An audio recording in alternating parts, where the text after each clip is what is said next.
Donc vice-président du CNOS, au micro de Chertigan John.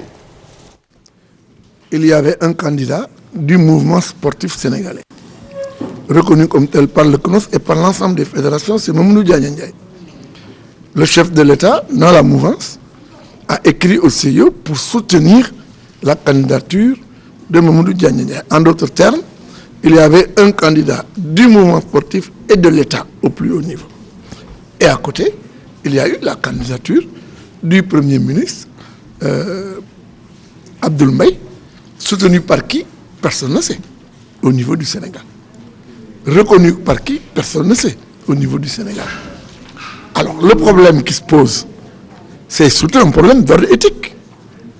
Comment se fait-il que le mouvement sportif dont ils se réclament tous les deux ait choisi son candidat? Comment se fait-il que l'État, dont il est une des institutions, ait choisi son candidat et que lui, à côté, il continue à faire une candidature de diversion? Voilà en fait le commentaire qu'on peut en faire. Que c'est cette candidature malheureuse qui a plombé les chances du Sénégal. Donc voilà, un candidat légitime qui a été concurrencé par un candidat personnel que personne ne soutenait et qui, au bout du compte, nous a posé beaucoup de problèmes. Et c'est le lieu de dire que c'est l'ensemble du mouvement sportif qui aujourd'hui regrette. Voilà donc la réaction de Santy Agne. Alors, Mamadou Koumé, bonsoir. Bonsoir, Mme Fatou. Beaucoup de polémiques autour de cette affaire. Est-ce qu'il ne faut pas savoir raison garder? En tout cas, quel est votre sentiment par rapport à cette polémique autour des deux candidatures de Abdoul Mbaye et de Diagne Ndiaye? Oui, effectivement, comme vous le dites, il y a eu beaucoup de polémiques autour de cette candidature. Moi, je n'étais pas à Dakar, j'étais loin de Dakar, j'étais à 100 km de Dakar. Et ce matin, quand j'ai lu la presse, ce qui m'a un peu frappé, c'est qu'il y a eu beaucoup de marketing, beaucoup de communication au détriment de l'information. Ça veut dire que moi, journaliste, je n'ai pas toujours eu les informations que je voulais avoir. La première chose, c'est que moi, j'aurais bien voulu avoir un document du CIO pour nous dire comment les choses se sont passées. Et je n'ai pas vu de document, j'ai entendu beaucoup de commentaires. Moi, je pense que si nous, journalistes, nous avions un document sur lequel nous aurions pu nous baser pour interpréter ce qui se passait, je pense qu'on aurait avancé sur ce dossier. Mais à mon avis, il y a beaucoup de marketing, il y a beaucoup de communication pour une partie. Ouais. Marketing en faveur de qui? Oui, mais pour une partie au détriment de l'autre. Ça, je le remarque, ça, je l'assume, moi, journaliste. Je dis qu'on a beaucoup parlé de la candidature du président du CNOS. On l'a beaucoup promu. Ben, c'est normal. On peut promouvoir cette candidature. Et je pense que aussi, quand nous faisons ce travail, il y a un équilibre à respecter. Et moi, c'est ce que je remarque en tant que professionnel. Tout à fait. Alors, au-delà de ces remarques, est-ce que quand même le fait que le Sénégal soit boosté hors de la course par rapport à ce comité exécutif n'est pas camouflé quand même? Oui, ben, vous savez, entrer au CIO, c'est extrêmement difficile. Le CIO, c'est le saint des saints. Le CIO, c'est comme une confrérie, c'est un réseau. On n'y entre pas comme ça. Moi, aujourd'hui, un Sénégalais aurait été élu au comité international olympique. Ça aurait été une surprise agréable pour moi. Mais je ne suis pas surpris de ce qui s'est passé. Mais le Sénégal a 50 ans d'indépendance, sinon plus. On a eu 3 ou 4 Sénégalais qui ont été admis au comité olympique. Le premier, M. Amadou Barry, ensuite M. Keba Mbaye, il y a eu Youssouf Ndiaye, et puis le président Diak. Mais le président Diak, il représente la Fédération internationale d'athlétisme. C'est à ce titre qu'il est au CIO. C'est extrêmement difficile d'entrer au CIO.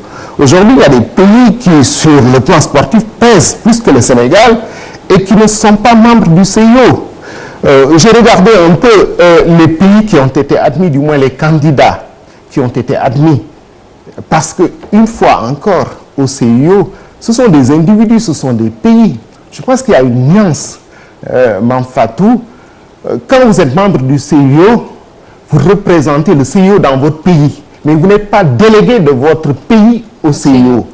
Et quand vous regardez la liste aujourd'hui des membres qui sont sortis, c'est des grands pays du mouvement olympique qui pèsent très lourd. Je dis, moi, ce que je pense. Je pense que moi, si j'avais un candidat à présenter pour le Sénégal, j'aurais sans doute présenté El Hadji Amadou Diaba. Je pense qu'El Hadji Amadou Diaba avait peut-être plus de chances que les autres candidats. Je dis plus de chances. Je ne dis pas qu'il allait passer.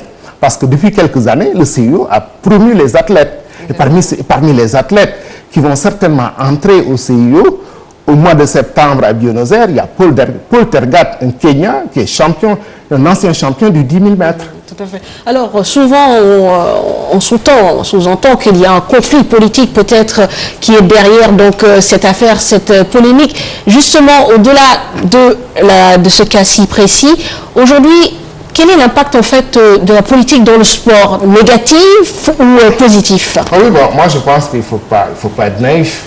Il y a un impact certain de la politique dans le sport. Mais je pense que cette affaire, bon, il ne faut pas trop la politiser.